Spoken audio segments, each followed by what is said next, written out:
نحمده ونصلي على رسوله الكريم.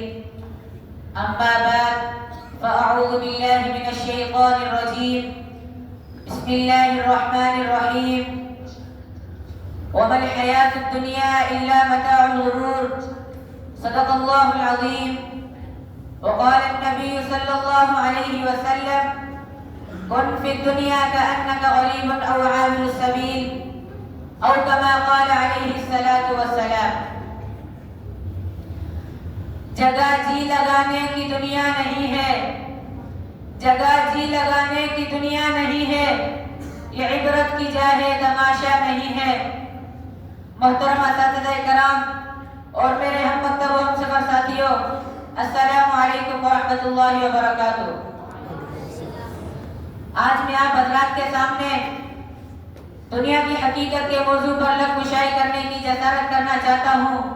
سامعین محترم، دنیا دار الفنا ہے، آخرت دار البقا ہے. دنیا دار الغرور ہے، آخرت دار السرور ہے.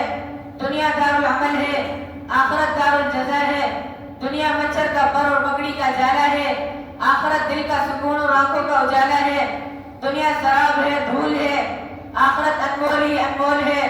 دنیا متاع قلیل ہے، آخرت عطا جلیل ہے. یہ دنیا بظاہر خوبصورت اور دلکش ہے. جو بھی اس کو محبت بھری نظروں سے دیکھتا ہے، یہ دنیا اس کو اپنی محبت میں بسا لیتی ہے.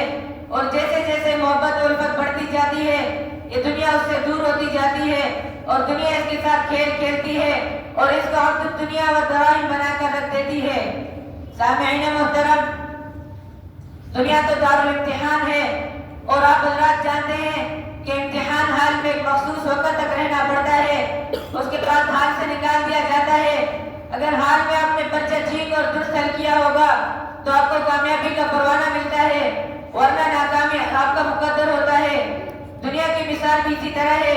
اگر اس میں ایمان اور اعمال والی زندگی کو اپنایا تو کامیابی کا پروانہ ملے گا، ورنہ ناکامی آپ کا مقدر ہوگا. سامعین محترم، نبی صلی اللہ علیہ وسلم کے ارشاد ہے: الدنیا سجن المؤمن و جنت الکافر. یعنی دنیا کفار کے لیے جنت ہے اور مؤمن کے لیے قید خانہ ہے. کفار دنیا میں جس طرح چاہے جیسے چاہے کر سکتا ہے، لیکن مؤمن کی مرضی دنیا میں نہیں چلے گی. مؤمن تو اپنی مرضی آخرت میں چلائے گا. ہر مؤمن جنت میں من چاہی زندگی گزار لے گا، لیکن اس دنیا میں مؤمن اپنی من چاہی زندگی نہیں گزار سکتا، کیونکہ یہ دنیا اس کے لیے قید خانہ ہے. یعنی مسلمان شریعت محمدی مصطفیٰ صلی اللہ علیہ وسلم کے پابند ہے. اب اس دنیا میں اپنی نہیں چلا سکتے، لیکن یہ دنیا اس کے لیے قید خانہ ہے. سرور دو عالم صلی اللہ علیہ وسلم نے فرمایا: کن فی الدنیا کأنک غریب او عابر السبیل. یعنی دنیا میں اس طرح رہو جیسے کوئی مسافر یا راہ گزر رہتا ہے. ایک اور جگہ فرمایا: حب الدنیا رأس کل خطیئہ. یعنی دنیا کی محبت تمام خطاؤں کی جڑ ہے. ارے نادان انسان، اب تو ہوش میں آ. دنیا اور دنیا زیر پرستی سے باز آ. دنیا اور اہل دنیا سے تعلق کو توڑ اور خلا کے عالم سے واسطہ جوڑ. شاعر کیا خوب کہتا ہے: دنیا سے دل لگا کر دنیا سے کیا ملے گا، دنیا سے دل لگا کر دنیا سے کیا ملے گا. یاد خدا کو کر، تجھ کو خدا بھی ملے گا. وما علینا الا البلاغ المبین.